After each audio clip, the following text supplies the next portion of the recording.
Modern neuroscience tells us that instead of writing down things we're thankful for in a journal, simply listening to and connecting with positive stories about people can better help shift our immune system into balance. It can help us move from a state of constant anxiety towards motivation. So 3 days a week, I'm sharing stories we can feel good about. Mondays, you'll hear a story from the past to be thankful for. On Wednesdays, I'll tell an inspiring story from the present. And Fridays, you'll head into the weekend with a story to keep you optimistic about our future. Hi, I'm Chris. Welcome to My Good 3.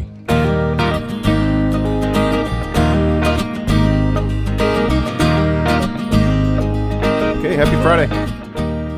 As I'm recording this episode, I'm feeling a sense of appreciation for the things we often take for granted. I'm thinking about the city of Los Angeles and what residents are going through from the historic fires. How lives have suddenly been turned upside down. And while it's impossible to compare with what's happened in Los Angeles, I've recently gained some perspective where I live. We just had our first winter storm of the season, and it caused all sorts of issues at the city's water treatment plant. So for the last 4 days, my family and I, and the other 250,000 residents of the city, have been without water. At first it was no big deal. The kids enjoyed playing in the snow, and we used store-bought water for cooking and drinking. Luckily, we were able to fill our bathtub with water just as the issue was announced, so we had water to flush our toilets. Then, as bottled water became scarce and the water in the tub was used up, we had to get creative and bring snow into the bathtub, until there was no more snow to gather. As the days went on, it got a little bad. The positive side of this is the ordeal forced my family, and probably the entire population of Richmond, to pause and reflect. This is a story about clean water, an exciting new development in clean water access for areas of the world struggling to find it, and equally important, not forgetting the little things that many of us so often take for granted.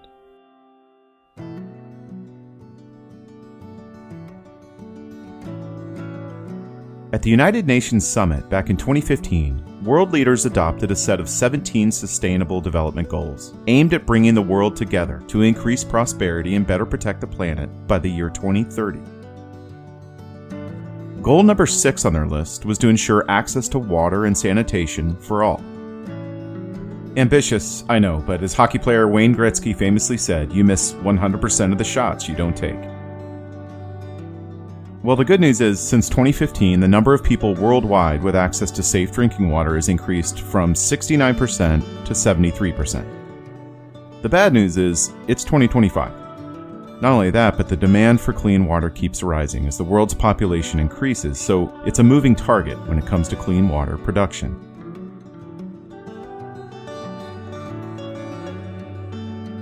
A few months ago, a research team at King's College London, in collaboration with MIT and the Helmholtz Institute for Renewable Energy Systems in Germany, announced a new technology that could accelerate access to clean water for some of the most remote areas of India and Africa facing extreme water scarcity.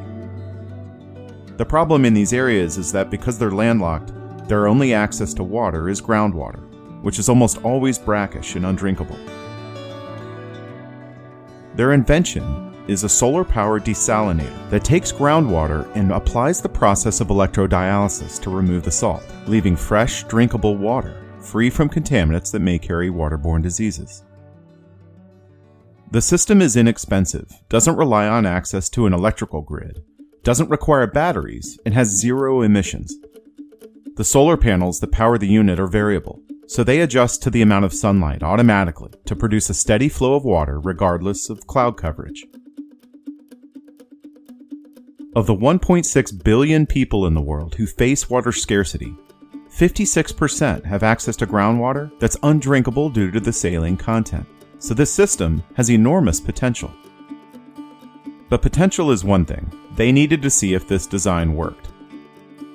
The researchers first tested the unit in the village of Chellaru, near the city of Hyderabad, a large city in central southern India.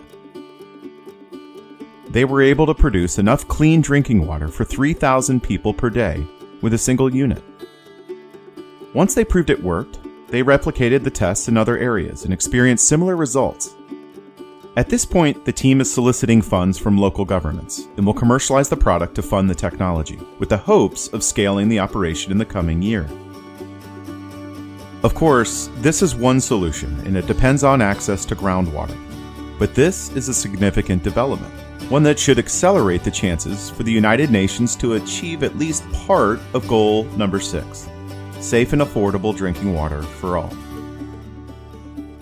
2030 is only 5 years away, but with technology solutions like this, things are looking up.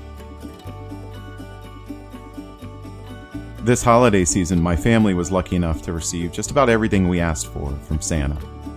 We ate well, and we enjoyed warm fires in the fireplace. But as it goes, there was plenty of complaining and arguing going on. Then we suddenly found ourselves in a home without water. Our clothes were dirty, our toilets didn't work, and we struggled to even wash our own hands. The whole thing reminds me of the Aesop fable, The Dog and His Reflection.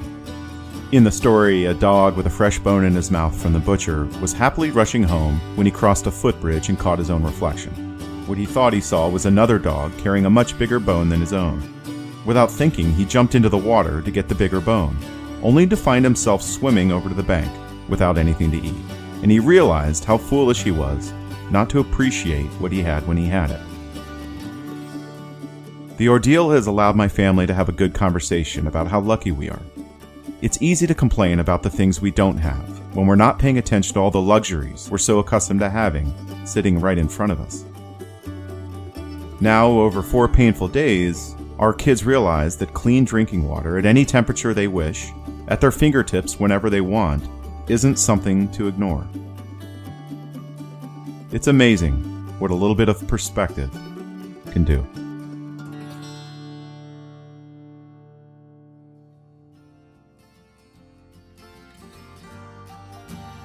Thank you for listening. I realize this podcast won't be successful without your help. So if you'd like to rate it, or better yet, review it, wherever you get your podcasts, that would really help. And if you're on Instagram, go to @mygood3, THREE, to vote each episode up or down. I'm also excited to read more Good 3 stories from listeners. So just go to our website, mygood3.com, and submit a story of your own from the past, present, or future, or all three. And maybe I'll use it in an episode. Thanks again. Here's to hoping My Good 3 can set the stage for your good week.